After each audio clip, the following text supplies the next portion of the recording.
Hello everyone, welcome back to Skeleton Bushcraft and Survival. Glad you could join me. I'm out here camping, and right now I got my phone out to show that it's actually 48 degrees right now. And it's supposed to get to 36 degrees tonight. So, cold weather camping, love it. Anyways, but getting ready to get the fire going and everything. I got my tent up. And like I did say camping.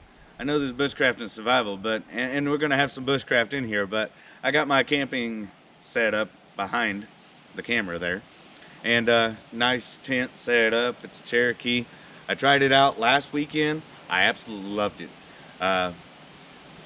Some point in this video I actually show the name brand and everything. I'm ecstatic about it. So if you're looking for a tent, that would be the one to go for. Non sponsored or anything like that right there. I'm just telling you my honest opinion about it. Stayed warm last time, and it poured down rain. It was a bad thunderstorm, and yeah, I absolutely love that thing. But anyways, moving on. Trenching. Nobody ever talks about trenching.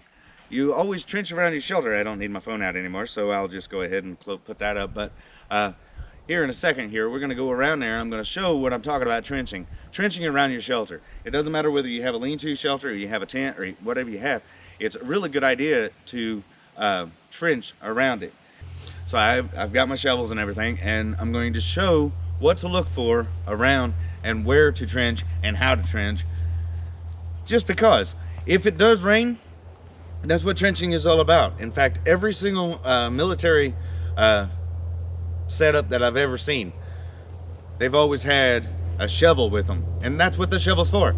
A lot of people think that the shovel is for, you know, going out and, you know, using in a restroom, you know, out in the woods and in different environments and this and that, whatever. And yes, that is true. Most situations, you are in a company and you have designated places to go, even when you are stationed elsewhere. My dad was stationed in Vietnam, and he had a place to go. But trenching is what that shovel is for. Once everybody issued a half a tent and you share it with somebody, you put that half a tent in two halves, make a hole, and you got a tent set up, and then you trench around it, so if it downpours, the water has a place to go and it doesn't end up underneath you. So that's what really today's video is about, trenching. So anyways, a lot of talk and no act, so let's go ahead and turn the camera around, and I'll show you what I'm talking about.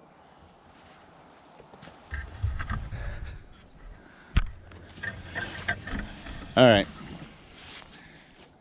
Okay, so I've got my tent set up. Now it could be a lean-to. It could be, you know, it's like any kind of shelter or whatnot. This just happens to be a tent. But how would I and where would I put the trenching? Well, in this situation, the grade of land is actually on this side. On the other side of the tent, everything is coming downhill from there. So I'm at a lower grade than on the other side of the tent, which means that I need to do my trenching on the other side of the tent. It also higher grade over there than it is over here in a diagonal standpoint.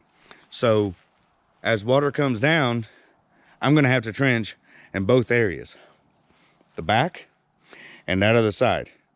And then I'm wanting a place for that water to go to.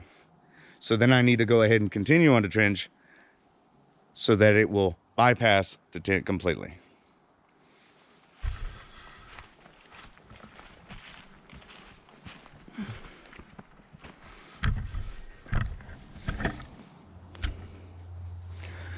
All right, so this right here is the back side of the tent. As it comes up this direction, the grade there is higher than the grade here. So the water is going to hit somewhere around here, and it's going to want to go that way,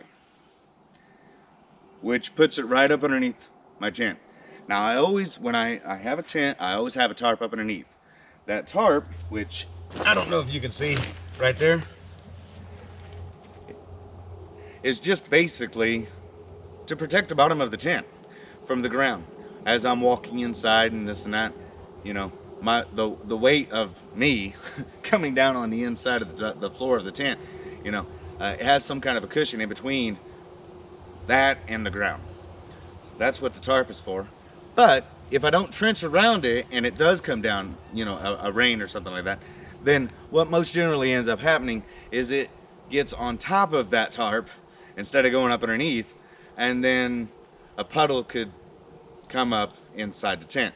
Now, I did not have that situation last week when we came out as a family, but I have had it in the past because I, well, didn't know it was going to rain, didn't think about it, kind of lazy, I'll be honest, and I didn't trench. But today we're actually going to trench this section.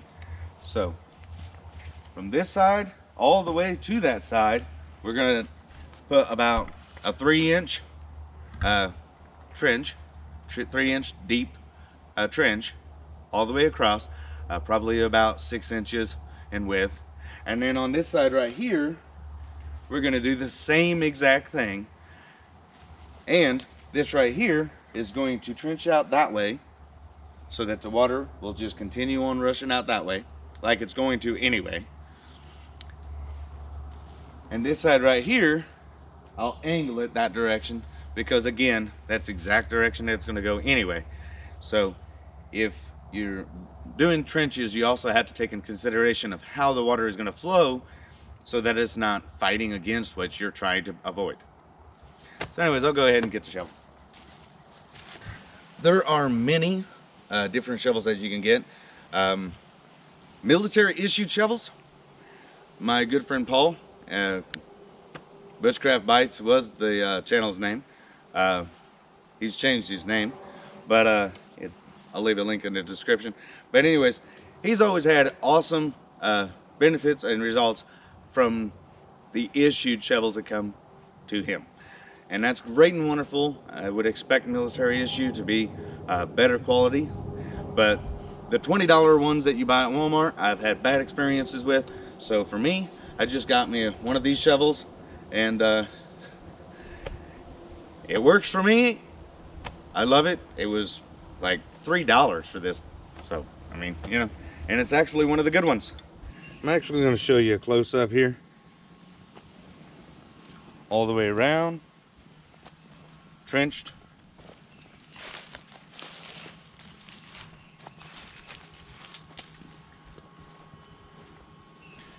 And of course, it veers off just like I said.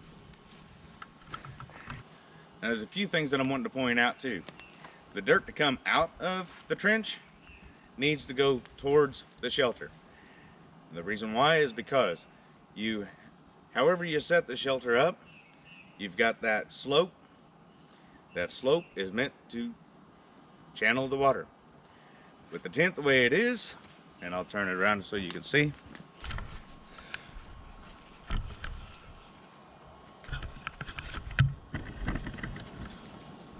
This part right here, it's overhung, so the water, when it comes down, will of course come off this way, off this way, off this way, back towards this way. It's wanting to come back this direction because of the way the ground grade is, and of course it hits that and it channels off. This section right here, rain doesn't just come from one direction, so if it touches any of this right here, again, it's going to roll off, and the idea is to roll off into the trench either way that it hits. That way it doesn't ever get up underneath it, up underneath your tent.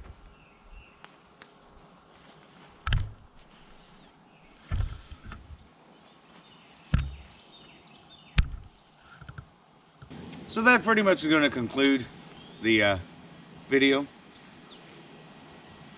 Just wanted to make a video about it. I don't know whether or not, you know, it's like everybody does it and just don't think about making a video about it, or what, but I see people, you know, do overnights and stuff like that, and you've seen me do overnights and never point it out, never show it.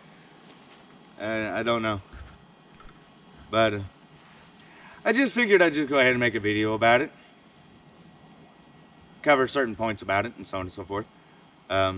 I know that my dad always did it. It was just a normal thing. He did it in the military, and he does it You know, he did it when we went camping when I was younger. But anyways, that's going to be it for today's video. I appreciate you coming along. I hope this helped. I hope that this is something that can actually benefit you. And I'll see you on the next one.